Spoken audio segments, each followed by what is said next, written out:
Welcome back inside the Hall of Fame, guys. Told you I had a special guest this week. He is the WBC middleweight kingpin, 31-0 with 22 KOs. I just can only wish I knew how that. But welcome inside the Hall of Fame, Jermall Charlo. How you doing, bro? Man, how you doing? I'm glad to have me, man. I'm honored to be here. Man, it's amazing. I get to talk No, to one of my idols growing up.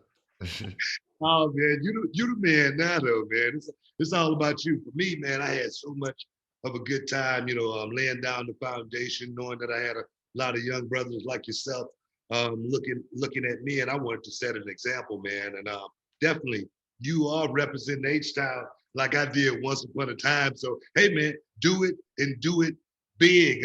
But talk to me, bro. You went through it just like everybody else with the pandemic. You only fought one time in 2020. What's the mindset like, man, after going through something like that? I'm just a professional at what I do, and at this time, I just gotta roll with the punches. I fought one time last year, but I didn't let that ring rust get to me. I handled my opponent in fashion. This is my first time fighting this year. Almost like a eight month, you know, 9 month exchange. So I just kind of want to stay, active and stay healthy. So that's what I did, in the midst of getting prepared for this fight. Just kind of get myself back together. A lot of people say Sergey Derenchenko was your toughest opponent, maybe your biggest fight. Mhm. But for me, when I watched it, you made it look relatively easy, man. Was that your toughest fight? On paper, it was my toughest fight. Um, I prepared well for it, and I listened to my coach and I listened to my trainers because, like I said, we all was going through a different change in life, yeah, with the pandemic and everything that was going on, and us being locked in a bubble. And I felt different that fight. I just felt like I wanted to uh, experience the art of boxing and hit and not get hit. My defense was on point, and I landed the right shots, and I made the fight easy. No, man. To hurt Derenchenko as well. That's a feather in the cap, man. That dude's tough, man. Oh, he was tough. I'm serious. He's tough, man. But coming up this Saturday night, man, your own backyard, H-Town, Toyota Center. I know how that feel coming home. Even though me as King Booker, I didn't win a whole lot of matches when I came to Houston. But for yourself, man, how does it feel, man? Getting back in there with fans, taking on Juanito Macias Montiel. I watched Montiel's last fight against James Kirkland, James Kirkland who has perhaps had his better days. Let's just say that. How do you feel, and what's the plan going out here and dealing with Montiel? I feel good, honestly, man. I feel stronger than ever. I'm a lot smarter now. Me getting through fights like my last one and getting through this pandemic the way I'm getting through it, and I'm just kind of settling in my groove of like something bigger to come. And Montiel, he's a tough kid, but I feel like he'd never been in there with somebody like me before. I get a chance to break him down and make the most out of it. Like, he want to knock me out like everybody want to knock out the champ. So, of course it kept me on top of my game, and I've been training for a while now. I'm ready. I'm amped up. It's in the backyard. It's finna go down. Yeah, no, that's right, man. I'm gonna be there, front row, man, front and center. I remember watching the movie The Hulk, and the guy who was actually chasing the Hulk. They got on the helicopter, and the brother said, "Man, how you feeling, man?" And the brother say, "Like a monster." That's the way I'm serious, man. That's what I want to see come Saturday night, man. I want to see that lion come out of you. I want to see that, Yeah. that monster come. I want to see the hitman go out there and do his thing, man. I know you're ready for that, and definitely, like I said, be front row and center. But the state of boxing right now, man, is definitely in a different place. Of course, you got Bob Arum in Top Rank. You got, Eddie Hearn with Matchroom Boxing. And of course, PBC, they're doing their thing. Let's even throw the Paul brothers, in the mix. What do you think about the state of the game right now? I look at it as like, boxing has something to show you guys. Like sooner or later,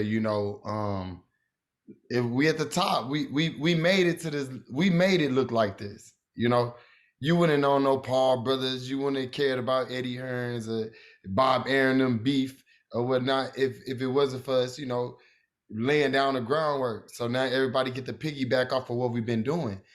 At the end of the day, it's real belts out there that those guys can't get, and that's because they really can't fight. And real soon, if one of them get lucky, we'll be able to, we don't want to end a little streak they got going on because they put boxing, shoot, that's all you hear about is boxing. Everybody want to be a boxer at this time, And I honestly, at first, I kind of had like a little mixed feelings about it, but hey, if you could box, I feel good about it. Hey, get in there. Yeah. It's a gladiator sport, and it take a real line to survive in the jungle. So you got some fighters out there that's trying to do what we do, and I like it honestly.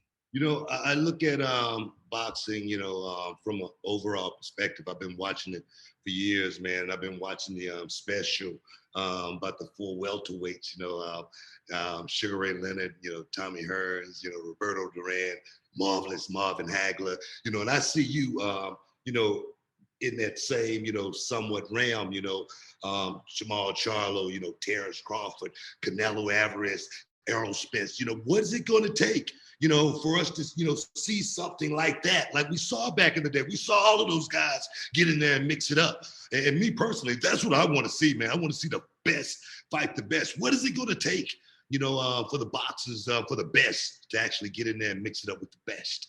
I mean, back in those days, the weights wasn't like, people wasn't stepping on nobody's toes. So like if you was a welterweight, you fought a welterweight. Yeah. You fought the best welterweight out there. If you was a middleweight, they wasn't gonna make up a new belt for you to exit the middleweight division. You had to fight the new guy coming in. You had to fight the old guy going out. Even whenever I moved up to junior middleweight, or when I wanted to go for the title at junior middleweight, I had to fight Cornelius Brunage. And I remember training and studying, and was like, I saw older fights, like, man, he fought this dude like 8 years ago and beat the crap out of him. Like, I got to get prepared for like somebody's real deal, And it's just, right now, boxing is at its all-time high when it comes to attention. And fighters want to be, in this Floyd Mayweather era where everybody's protecting the O. I'm undefeated and I'm not protecting the O. It's like you got to fight to protect it. You know what I mean? And that's what we doing. Is mailbox man, that's the mailman that just dropped off the mail, a boxer too. Like, it's crazy nowadays. Like, it's hard to just say, don't believe what you see online all the time. I've been doing this all my life, and there's some people that's just getting into it and getting the same attention. No, man. I think with the world of YouTube, social media, everything's totally different. I'm like yourself, man. It's been a lot of guys that's gotten into the the wrestling business, and they had an easy route in. And I'm like, man, I ain't hating on that. Right. I wish I had a thought of that. Right. That's how I feel. That's my thought process. But no, man. Representing Houston the way you do, man. I'm definitely proud to be connected in some way, shape, form, or fashion. I know Brad over there chomping at the bit. I know he got a question that he want to get in. Go ahead, Brad. Yeah, I want to remind everybody, though, real quick, June 19th, that's this upcoming Saturday, undefeated WBC middleweight world champion Jermall Charlo will be live in the Toyota Center. Make sure you go catch all the action live in person. Get your tickets down at toyotacenter.com/ or go to access.com. You get your tickets there. But Jermall, what I want to ask you is not even boxing related at all. I don't know if you can see this poster behind me, but I have a DeLorean on my wall. I know that you bought a DeLorean, but I just want to make sure I have it right. You've never driven it, you just use it to sit and drink coffee in? That's what I read online. Is that true? Yeah, I sometimes have a little coffee, a cappuccino or two, an espresso shot to get my day going. And it's just like, I don't leave my home, so I want to get in the car sometimes. So I just go in the living room and sit in my DeLorean, have a little coffee. Wait a minute. Why was the DeLorean the one though? Why was the DeLorean the Because one? I'm the future of boxing. So like when I want to talk boxing, I normally would set up, like my little fake podcast. I put my son in the seat and I had the other one in the back, and we'd open the doors in the house and we'd be like, you know what? Let's talk real quick. Let's have a grown man conversation while we ride down memory lane, but we're not going nowhere. Hey man, hey man. I know Saturday night is going to be fireworks, but I'm not asking you to give me a prediction or anything like that. But if you wanted to give me a prediction, you can. Yeah. But how you think this thing gonna play out? I feel like I'm gonna get out the ring victorious, and when I walk up to you, we're gonna be smiling like this. Yeah, right there, We're gonna be it's gonna be nothing but this right here, iconic pictures. That's how it's gonna look. Already, man. Already, I'm looking forward to it, man. Cannot wait to see you go out there and do your thing, man.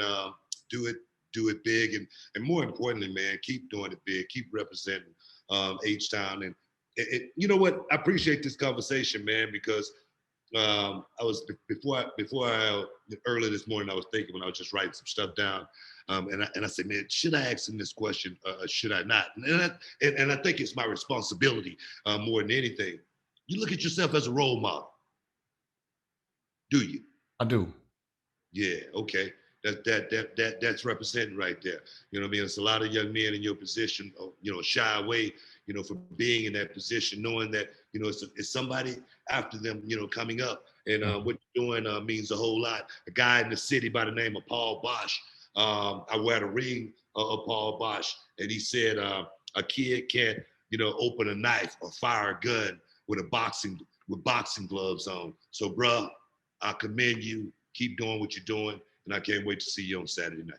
Man, it's an honor talking to you, man. Fans, keep it locked. I'm a force to be reckoned. The world will get a chance to see it at the same time. Like I'm here for every brother that love me and that want to fight for me. June 19th is going down. Juneteenth, we're gonna celebrate together.